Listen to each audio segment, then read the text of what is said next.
कबूलिया गुलामी हो कौन थींदो, लगाए दामन ते दाग गदारी जो थिया अव्हां जो सलामी हो कोन थींदो। फ़क़्र आहे असां सिंधी आहियूं, छो न भला टोपी अजरक पायूं। सिंध ले जीअंदा मरदासीं असां, सिंध जा नारा हणंदासीं असां, सिंध जा नारा हणंदासीं। फ़क़्र आहे असां सिंधी आहियूं, छो न भला टोपी अजरक पायूं।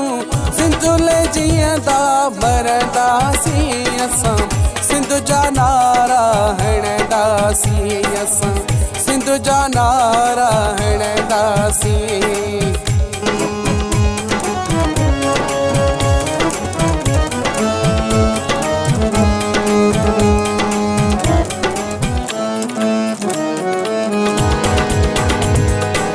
सिंध खुदा जी आहे नेमत, सिंधुआ जी जल सिंधुआ जन्नत।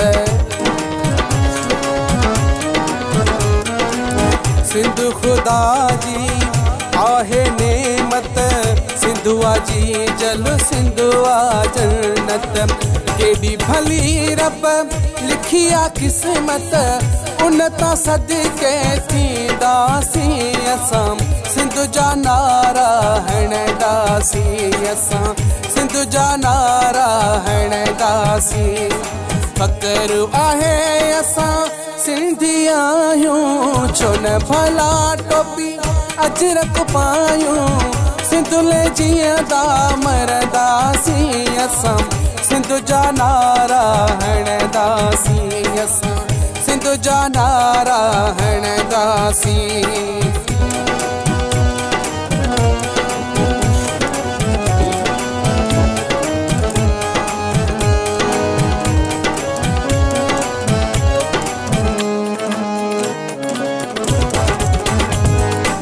सिंध भिटाई जिया नंगिरी, सिंध तां घोरिया जानी जिंदड़ी। सिंध भिटाई जिया नंगिरी, सिंध तां घोरिया जानी जिंदड़ी। मिठी इहे जड़ मावा मिठड़ी, कहते मेरे कीअं सहंदासीं असां, सिंध जा नारा हणंदासीं असां, सिंध जा नारा हणंदासीं।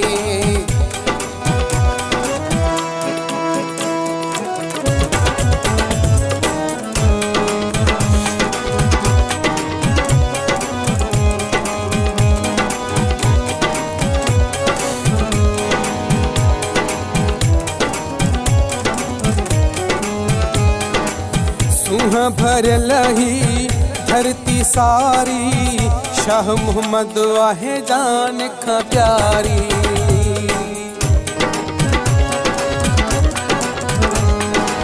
सूंह भरियल ही धरती सारी, शाह मुहम्मद आहे जान खां प्यारी।